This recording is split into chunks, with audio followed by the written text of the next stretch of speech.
2 बालिकाओं को गोद लिया, जिनको 7,500 रुपए का चेक दोनों बालिकाओं को दिया गया। डॉक्टर मुकेश मीणा चिकित्सा अधिकारी ने ग्रामीण को नशा मुक्ति और स्वच्छ भारत मिशन के लिए प्रेरित कर स्वच्छ भारत निर्माण के लिए आह्वान किया।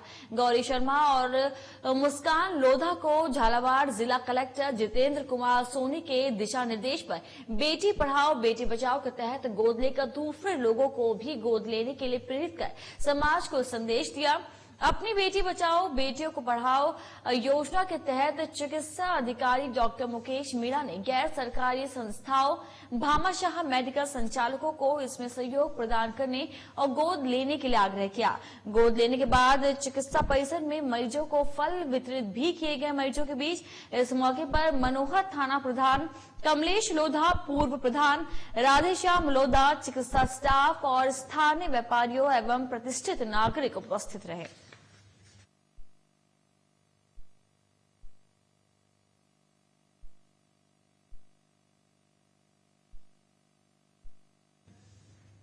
भगवान की बात करें तो सबसे पहले जहन में सिर्फ गाय का ही नाम आता है, क्योंकि एकमात्र गाय ही धरती पर जीता जागता भगवान का स्वरूप है।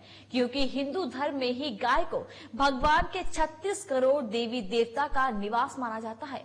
इस बारे में जयपुर में हमारे ब्यूरो चीफ मनोज शर्मा ने नंदन वन की 1100 गायों की सेवा कर रहे गौ भक्त संत सुखदेव जी महाराज से बात की। शास्त्रों में लिखा है कि गाय हमारी माता है। अगर हम गाय माता की अगर बात करें तो कामधेनु गाय के बारे में सब जानते हैं। भगवान शिव के द्वारा भेजा हुआ एक साक्षात अवतार साबित हुई है कामधेनु गाय। और उन गायों के बारे में जब सरकार या राजनीतिक पार्टियां राजनीति करती है तो अपने आप में एक बहुत बड़ा प्रश्न चिन्ह खड़ा होता है उन नेताओं पर जो गायों के लिए राजनीति करते हैं। और आज उसी सिलसिले में हम बात करने के लिए आए संत सुखदेव जी महाराज से, जो नंदन वन गौशाला के अंदर में 1000 गायों की प्रतिदिन सेवा करते हैं। हम बात करते हैं सुखदेव जी महाराज से। महाराज, मेरा सबसे पहला सवाल आपसे ये है कि जिस प्रकार से सरकार गायों, क्योंकि पहले राम मंदिर मुद्दा था, अब गाय के प्रति जो सरकार के बयान आते हैं, बूचड़खाने बंद करने की योगी जी ने पहल की है, लेकिन जिस प्रकार से गायों पर राजनीति की जाती है, ये कब बंद होगी? गायों की राजनीति बंद करके गायों को पालने का कोई जरिया निकाला जाए, उनको आर्थिक सहयोग दिया जाए, तब जाकर के गाय बचेगी। अन्यथा गाय बचने का प्रश्न ही नहीं है। बूचड़खाने बंद कर दो तो वो गाय सड़क पे घूमेगी, प्लास्टिक खाएगी, कचरा खाएगी, बीमार होकर के मरेगी। सरकार को साथ में ये भी प्लान करना चाहिए कि बूचड़खाने बंद करने के साथ में जिस तरह से अलग अलग कार्यों के बजट होते हैं, गौ पालन का भी एक बजट होना चाहिए और प्रत्येक गौशाला तक वो पहुंचना चाहिए। क्यों? कि गौशाला के अंदर में वो गायें होती है जो लावारिस होती है, जो दुर्घटनाग्रस्त होती है, जिनका कोई नहीं होता है। उन गायों के लिए सरकार को आर्थिक व्यवस्था करनी बहुत जरूरी है। अभी भी अगर हम गायों की अगर बात करें कि गाय, अभी बहुत से ऐसे राज्य हैं जहां पर गायों के मांस का भक्षण किया जाता है और वहां पर सरकार की कोई पाबंदी नहीं है, तो क्या लगता है सरकार की कथनी और करनी में फर्क है?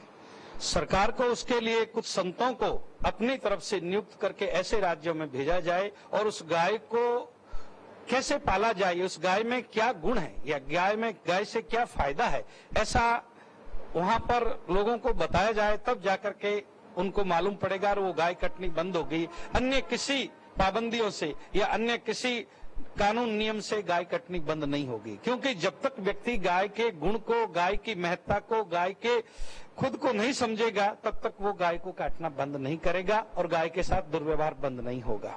अच्छा, क्योंकि अभी भी भाजपा की सरकार बनी है उत्तर प्रदेश के अंदर में, योगी आदित्यनाथ ने जिस प्रकार से निर्णय लिए हैं बूचड़खाने बंद करने का, तो क्या लगता है भाजपा की और भी राज्यों में सरकार है, तो क्या वो निर्णय भाजपा की जो मुख्यमंत्री उन्हें भी उठाना चाहिए ऐसे निर्णय? उनको पहला निर्णय लेना चाहिए कि गौशालाओं को अनुदान जो वास्तव में मिलना चाहिए, अपने नुमाइंदों को लगा करके गौशालाओं को चेक करके वास्तविक जितनी गायें हैं उतना अनुदान उनको मिलना चाहिए, आर्थिक सहयोग मिलना चाहिए, तभी गाय बचेगी।